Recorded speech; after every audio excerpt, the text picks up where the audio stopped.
Age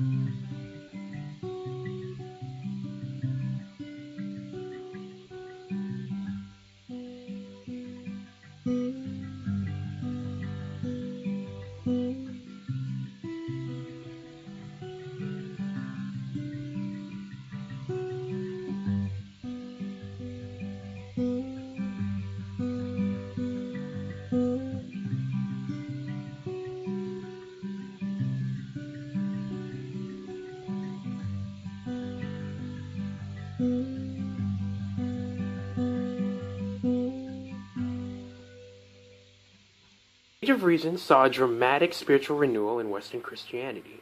It was called the Evangelical Awakening.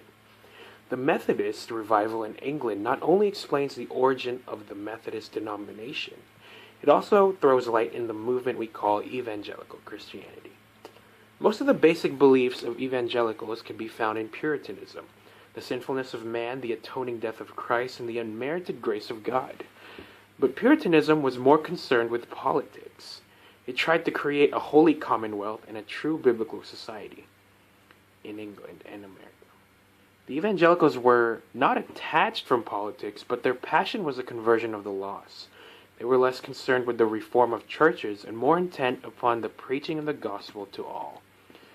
John Wesley was born in 1703. His father, the Reverend Samuel Wesley, was a learned and devout high churchman, ministering in Epworth in Lincolnshire. John's mother, Susanna, was the daughter of a nonconformist minister in London. She was a remarkable woman who bore 19 children. John was the 15th. At 17, John Wesley was off to Oxford, where he studied first at the Christ Church and later at Lincoln College.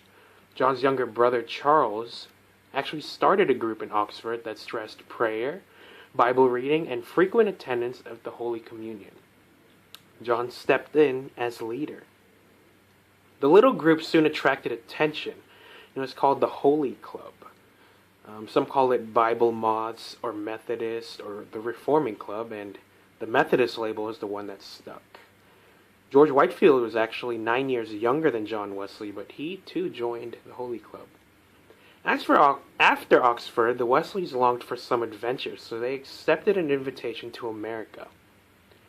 Charles could be the general secretary and John a chaplain to the colony, and both welcomed a chance to preach to the American Indians. So then the brothers boarded with youthful idealism and missionary zeal, totally unaware of the storms on sea and soul just ahead. The whole Georgia episode proved to be a fiasco. Whitefield had followed them to Georgia, but he quickly returned to England. Wesley and Whitefield differed in a few areas. John Wesley insisted that God willed the salvation of all men, and that men could receive or refuse divine grace. This conviction brought his friendship with Whitefield to a breaking point. Whitefield defended the doctrine of predestination because it underscored God's sovereignty and authority. He felt Wesley's Arminianism dulled the all-important sense of sin and compromised the vital concept of an almighty God. Both men sought to advance the work of the awakening, so they agreed to differ in a mutual respect. Whitefield had no real taste for organization, but Wesley was an administrative genius. Methodist societies appeared all over England, Ireland, and Wales. Charles, he's actually the writer of thousands of hymns, 7,000 actually, and that's probably his greatest legacy in the revival. Although Wesley wanted to stay within the Church of England, eventually they became a distinct denomination.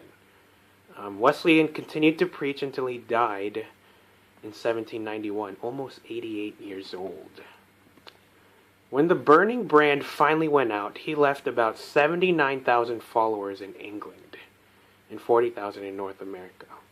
He was truly an impact in the 19th and 20th centuries as well.